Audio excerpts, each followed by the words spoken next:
আসসালামু আলাইকুম। ওয়ালাইকুম আসসালাম। আমার পাঞ্চিনিতে তুমি এলে না কেন? না রে, ওখানের পরিবেশ আমার মেয়ের প্রতি প্রভাব পড়বে, সেই জন্য আমি যাইনি। আচ্ছা, বিয়েতে অবশ্যই আসবে। বিয়েতেও আসতে পারবো না। কেন? তুমি এলে আমরা তো মজা করতে পারবো না। আর সেলফি নেব কার সাথে বলো? দেখো সূরা আহজাব আয়াত নম্বর 33, আল্লাহ তাআলা বলেছেন, হে নারীরা, তোমরা প্রত্যেকে নিজ নিজ ঘরে অবস্থান করো আর জাহেলি যুগের মতো সাজুগুজু করে নিজেদেরকে প্রদর্শন করবে না। আর ওই দিন তুমি সাজুগুজু করে বসে থাকবে, সকলে তোমাকে দেখবে, পিক তুলবে।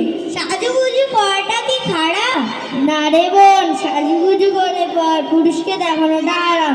যে নারী পর পুরুষকে দেখানোর জন্য সাজুগুজু করবে সে জান্নাতে যত দূরের কথা, জান্নাতে সুগন্ধও পাবে না। পরপুরুষ কোথায়? ওরা তো আমাদের রিলেটিভদেরকে বেপর্দা হয়ে সাজসজ্জে দেখানোটা হারাম। পর্দা ফ্যাশন নয়, একটাই ইবাদত। আমরা মনে করি শুধু দুনিয়াতে আর মৌতে বাড়িতে বোরকা পরে যেতে হয়, আর বাকি সব জায়গায় so beautiful, so elegant, just looking like আ ওয়াও। ওসব কথা বাদ দাও, এই একটা দিন মজা করব না?